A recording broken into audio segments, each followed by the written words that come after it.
오늘 이 아침에도 하나님의 은혜를 사모하여 기도의 자리에 나아오신 모든 성도님들을 환영하고 축복합니다.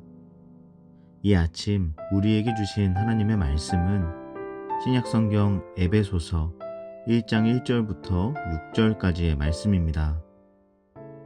하나님의 뜻으로 말미암아 그리스도 예수의 사도된 바울은 에베소에 있는 성도들과 그리스도 예수 안에 있는 신실한 자들에게 편지하노니, 하나님 우리 아버지와 주 예수 그리스도로부터 은혜와 평강이 너희에게 있을지어다. 찬송하리로다. 하나님 곧 우리 주 예수 그리스도의 아버지께서 그리스도 안에서 하늘에 속한 모든 신령한 복을 우리에게 주시되, 곧 창세 전에 그리스도 안에서 우리를 택하사 우리로 사랑 안에서 그 앞에 거룩하고 흠이 없게 하시려고 그 깊으신 뜻대로 우리를 예정하사 예수 그리스도로 말미암아 자기의 아들들이 되게 하셨으니, 이는 그가 사랑하시는 자 안에서 우리에게 거저 주시는 바 그의 은혜의 영광을 찬송하게 하려는 것이라. 아멘. 오늘부터 우리는 에베소서의 말씀을 통해 은혜를 나누려 합니다. 에베소서는 빌립보서, 골로새서, 빌레몬서와 함께 옥중 서신으로 불리는 성경으로서 주후 61년에서 62년경 바울이 로마에서 감옥에 갇혀 있을 때 소아시아의 에베소 지역에 있는 교회들에게 보낸 회람 편지입니다. 사도행전 19장에 보면 바울은 3차 전도 여행 기간에 에베소에서 2, 3년 동안 목회를 했었는데, 그 후 6, 7년이 지나고 나서 이 에베소서를 썼습니다. 그 기간 동안에 수많은 이방인들이 그리스도인이 되어 에베소 지역의 교회들로 들어오게 되었고, 그러한 배경으로 인해 세속적 풍습이 에베소 교회로 흘러들어오게 되었습니다. 그들은 아데미, 키벨레, 이시스, 디오니소스 등 여러 신들을 숭배하다가 그리스도인이 되었기 때문에 마술이나 이전의 종교 의식들을 계속 거행하고 징조나 조짐에 민감하며 별의 운명에 따라서 인생을 점치는 모습들이 많이 있었다고 합니다. 그래서 바울은 새롭게 그리스도인이 된 이들의 신앙을 건강하게 세워주고자 에베소서를 쓰게 된 것입니다. 또한 당시 에베소 지역의 그리스도인들은 로마 황제인 네로로부터 행해진 박해로 인해서 큰 두려움을 겪고 있었습니다. 이러한 상황에서 배교하는 일들도 일어났고, 남아있는 자들도 공동체의 존립에 관한 두려움에 시달리고 있었지요. 그래서 바울은 에베소서를 통해 그들의 신앙과 정체성을 다시 확고하게 하고자 했던 것입니다. 그래서 에베소서는 6장밖에 되지 않는 짧은 서신이지만, 그럼에도 그 신학적인 내용은 아주 방대합니다. 바울은 짧은 서신 안에 기독론, 구원론, 교회론, 종말론 등 바울 신학의 주요한 사상들을 집대성해 놓았습니다. 그래서 에베소서를 가리켜 바울 신학의 요약이다, 또는 바울 서신에 대한 주석이다라고 부르기도 하죠. 특히 칼빈은 에베소서를 바울 작품의 면류관이라고 칭할 만큼 에베소서는 바울 서신 가운데에서도 매우 영향력이 있는 서신이라고 할 수 있습니다. 에베소서의 구조는 크게 두 부분으로 나누어집니다.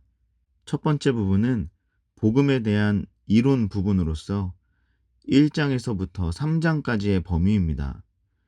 그리고 이어서 4장에서 6장은 실천적인 부분으로서 복음으로 사는 삶의 실제적인 부분들을 다루고 있습니다. 오늘은 그중 가장 처음 부분인 1장 1절에서 6절 말씀을 한번 살펴보도록 하겠습니다. 본문에서 바울은 먼저 자신을 이렇게 소개하고 있습니다. 본문 1절 말씀입니다. 하나님의 뜻으로 말미암아 그리스도 예수의 사도된 바울은 에베소에 있는 성도들과 그리스도 예수 안에 있는 신실한 자들에게 편지하노니, 바울은 자신을 소개하면서 가장 먼저 하나님의 뜻으로 말미암은 사도라고 이야기합니다. 이는 자신의 사도성에 대한 정당성을 입증하고자 하는 바울의 의도였습니다. 그러나 우리가 놓치지 말아야 할 또 다른 측면이 있습니다. 그것은 바울에게 있어서 자신을 하나님의 뜻 가운데 두고 택하신 은혜에 대한 놀라움과 감격이 언제나 생생히 있었다는 사실입니다. 바울은 자신이 오직 하나님의 은혜로 말미암아 세워진 사도라는 확고한 인식이 있었습니다. 바울은 자신이 예수님을 만나기 전에 어떠한 일들을 행했는지 누구보다 잘 알고 있었기 때문에 그런 자신을 하나님의 뜻을 이루기 위하여 택해 주셨다는 사실을 기억하면서 날마다 감격하는 삶을 살았던 것입니다. 그리고 이어서 바울은 편지의 수신자들을 향해서 에베소에 있는 성도들과 그리스도 예수 안에 있는 신실한 자들이라고 부릅니다. 여기서 에베소에 있는 성도들이라는 말과 그리스도 예수 안에 있는 신실한 자들이라는 말은 사실 같은 사람을 가리키고 있습니다. 그렇다면 왜 바울은 이렇게 동일한 대상을 나누어서 두 번 반복하여 설명하고 있는 것일까요? 이건 역시 바울이 자신의 정체성을 하나님의 택함을 받은 사도로 생각하는 것처럼 에베소 성도들의 정체성 또한 하나님의 택함으로 말미암은 성도라는 것을 알려주고자 함이었습니다. 즉 바울처럼 그들 역시도 하나님의 뜻 가운데 택함을 받은 사람들이기 때문에 그들은 비록 에베소라는 땅에 살고 있었지만 실제로는 그리스도 예수 안에서 살아가는 자들이라는 것입니다. 다시 말하면 아무리 교회 내외적으로 어려움이 있을지라도 흔들리지 말고 그리스도로 말미암는 정체성을 지키면서 살아가기를 바울은 당부하고 있는 것입니다. 사랑하는 여러분, 이 바울의 고백과 성도들을 향한 권면이 오늘 우리의 고백이 되기를 소망합니다. 우리가 성도로, 직분자로, 봉사자로 세워진 이유는 오직 우리를 택하신 하나님의 뜻과 계획 때문입니다. 특히 본문의 3절, 4절을 보면 하나님께서 하늘에 속한 모든 신령한 복을 우리에게 주시고자 창세 전에 그리스도 안에서 우리를 택하셨다고 말씀합니다. 즉, 어떤 것도 나의 공로로 인한 것이 아니기 때문에 우리는 그 자리를 감당함에 있어서 자만하거나 자랑할 수 없다는 것입니다. 오히려 그런 우리를 택해 주셔서 그리스도 예수 안에 살아가도록 하시고 하나님의 일을 감당하기에 합당한 자로 세워주신 것에 대해 우리는 언제나 감사와 감격으로 반응해야 할 것입니다. 오늘 기도의 시간, 우리 안에 그 감격이 회복되기를 간구하며 나아가는 중에 크신 은혜가 함께 하시기를 간절히 축복합니다. 이어서 본문의 마지막 부분인 5절과 6절을 보면 우리 모두를 향한 하나님의 계획이 얼마나 놀라운지를 설명하고 있습니다.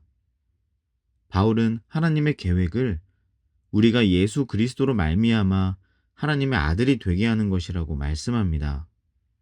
여기서 핵심은 아들이 되는 것입니다. 당시 로마법에 비추어 보면 이 문장은 매우 의미심장한 표현이라고 할 수 있습니다.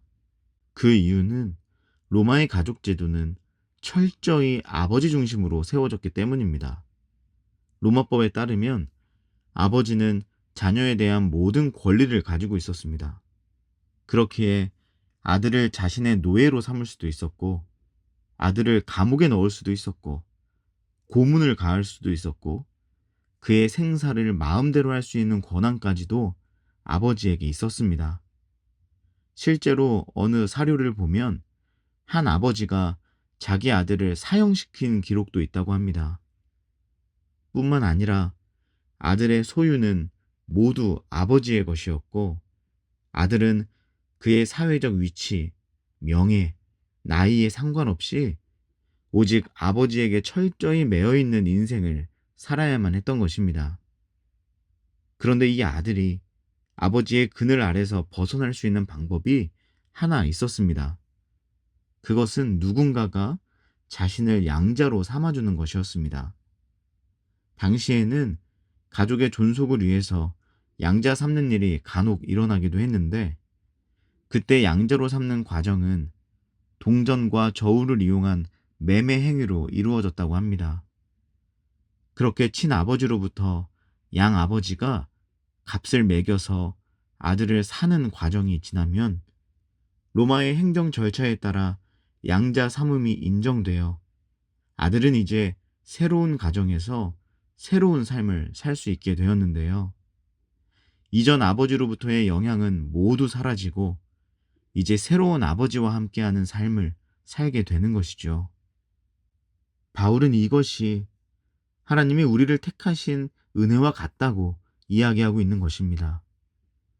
세상에 권세가 있는 사탄이라는 아버지의 아들로 죄와 죽음의 영향에 놓여 있으면서 철저히 그에 매여 있는 삶을 살 수밖에 없었던 우리들을 하나님께서는 예수 그리스도를 통해서 값을 매기시고 양자 삼으셨습니다. 그리고 우리를 양자 삼으심으로 말미암아 죄와 죽음으로 얼룩진 우리의 모든 과거를 전부 청산해 주시고 하나님 아버지의 아들로서 새로운 가정에서 새로운 삶을 살 수 있도록 우리에게 은혜를 베풀어 주신 것입니다. 사랑하는 여러분, 우리가 택함 받은 은혜는 바로 이런 은혜입니다. 하나님께서 우리를 택해 주신 은혜는 그저 이전보다 조금 나은 자리로 우리를 들어서 옮겨주시는 정도의 은혜가 아닙니다. 자기 아들을 노예 삼고 언제든 그 아들의 목숨을 앗아갈 수 있는 아버지로부터 건져내셔서 친히 자신의 아들로 삼아주심으로 영원한 생명과 영원한 평안 가운데 살게 하시는 그것이 우리가 얻은 택함의 은혜입니다. 그리고 그렇게 오늘 우리에게 주어진 이 하루, 오늘의 삶 역시도 우리를 택하신 그 은혜의 결과로 주어진 것입니다.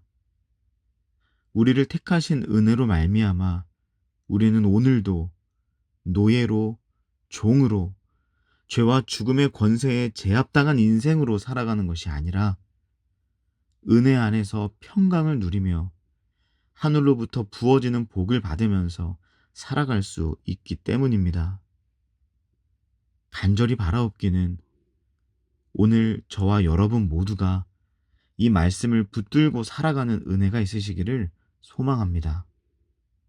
우리에게 주어진 이 축복의 하루, 완전히 새로운 또 한 번의 하루를 우리를 택하신 하나님의 뜻에 감사하고 감격하면서 보내는 은혜가 우리 모두에게 있으시기를 주님의 이름으로 간절히 축복합니다.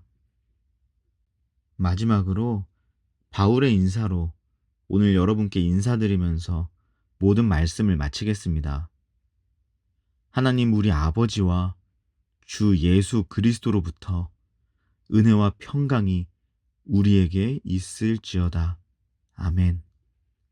함께 기도하시겠습니다. 첫 번째 기도 제목입니다. 우리가 성도로, 직분자로, 봉사자로 살아갈 수 있는 이유는 오직 우리를 택하신 하나님의 은혜 때문입니다. 자신이 하나님의 뜻으로 말미암아 사도된 것을 자랑하지 아니하고 항상 놀랍게 여기며 감격에 차 신앙생활을 했던 그 바울의 모습처럼 우리 또한 언제나 우리를 택하여 세워주신 하나님의 은혜 가운데 감격하는 삶을 살아갈 수 있기를 바라며 기도합시다. 하나님, 나를 택하여 주셔서 성도로, 직분자로, 봉사자로 세워주심에 감사드립니다. 이것이 우리의 자랑이 되지 않도록 하시고 오직 하나님의 은혜로 인한 것임을 날마다 기억하며 언제나 그 은혜에 감격하고 감사하며 살아가게 하옵소서. 두 번째 기도 제목입니다. 오늘 우리가 하나님의 은혜의 자리로 나아갈 수 있는 것은 하나님께서 우리의 아버지가 되어주셨기 때문입니다. 그러므로 이제는 더 이상 죄와 죽음의 권세에 압도되어 살아갈 필요가 없습니다. 우리는 하나님의 은혜로 말미암아 그리스도 예수 안에서 은혜와 평강의 삶을 살 수 있습니다. 하나님, 내게 주신 그 은혜에 합당한 삶을 살아갈 수 있도록 은혜 내려 주옵소서. 오늘 내게 주어진 이 하루가 우리를 양자로 삼으신 하나님의 은혜로 인한 것임을 기억합니다. 오늘 하루 어떤 어려움에도 나의 아버지가 누구신지를 믿음으로 바라보게 하시고, 하나님 우리 아버지와 주 예수 그리스도로부터 임하는 은혜와 평강을 누리며 살아가는 하루 되게 하옵소서. 마지막으로 우리 개인의 기도 제목을 놓고 우리 가정과 사귐의 교회를 위하여 이 나라와 온 열방을 위하여 한 마음과 한 뜻으로 기도하며 나아가겠습니다. 함께 기도하시겠습니다.